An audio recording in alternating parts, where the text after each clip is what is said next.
Well, and I want to first thank you and Messenger-Inquirer for putting us on and trying to help the voters make up their mind. Downtown development, the groundwork for downtown development was laid in 2008 when I served on the city commission. At that time, another commissioner and myself met with the judge executive and another county commissioner, and we actually set up the role of the downtown development director, and we set up a way to fund that position. And without that position, all things would have ground to a halt pretty quickly, because he was key, or that person was key to moving forward. We also funded the study by Gateway Planning, and Gateway Planning is the group that came in and pretty much laid the groundwork for how and where and things were going to be done. I supported downtown. I still support what we are trying to do downtown. Now, with that being said, in 2009, within the first 4 weeks of Mayor Payne's term in office, a proposal was brought forth to increase the insurance tax, double the tax. And I spoke against that increase at that time. And I spoke against it for a couple of reasons. Number one, in my opinion, we were in the throes of a 100-year ice storm, and people did not have an opportunity to come to City Hall and to voice their concerns. As a matter of fact, many people were at home trying to keep pipes from freezing.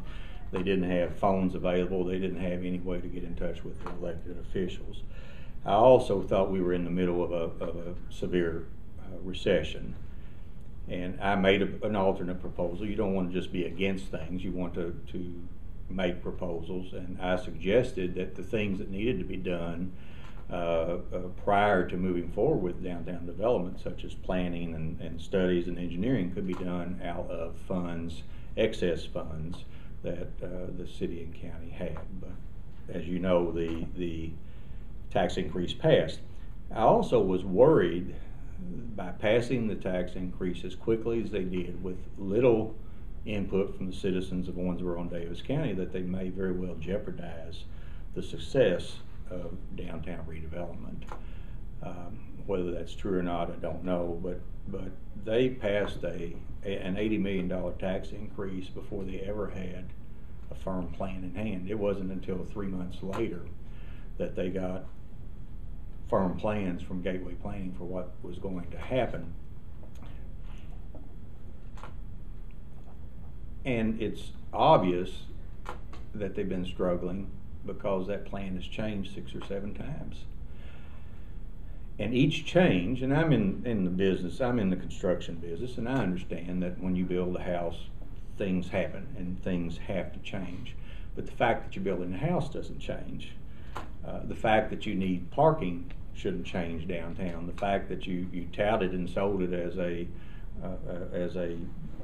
downtown farmers market, the fact that you sold with a convention center and arena, and now we find we can only afford a convention center. Those kinds of things, each time that those major changes happen, it takes away from the faith of the people who are ultimately paying for this in their elected officials. And you know, it's now they're, and again, I support what we're trying to do, but I think that we move too fast, too quick, without garnering the support needed by the public. You know, they're talking in terms of this as an economic development now. Not an economic development tool, but economic development. Well, if it's economic development, where are all the jobs going to come from downtown? Once the construction jobs are gone, we have jobs in restaurants that pay minimum wage, jobs in a hotel that pay minimum wage.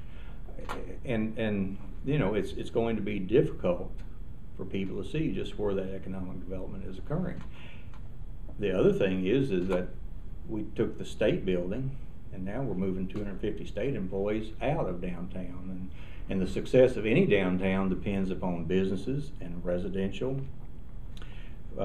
so that you have a combination of those people in and out of that area all the time.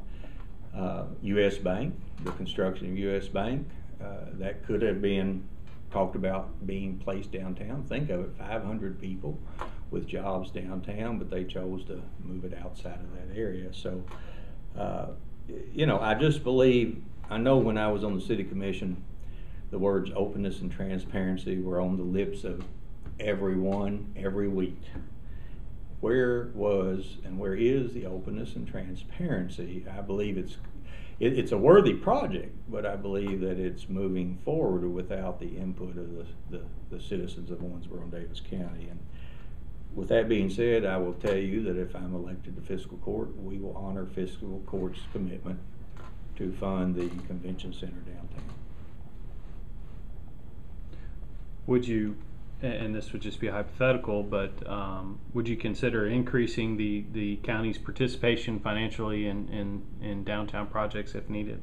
No, I would not.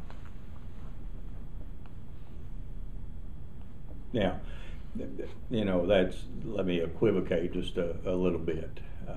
Things always change. But at this point, there are so many other things that need to be done out in the county that will benefit the entire county as opposed to a small segment, that I don't see a new fiscal court providing any more money for downtown.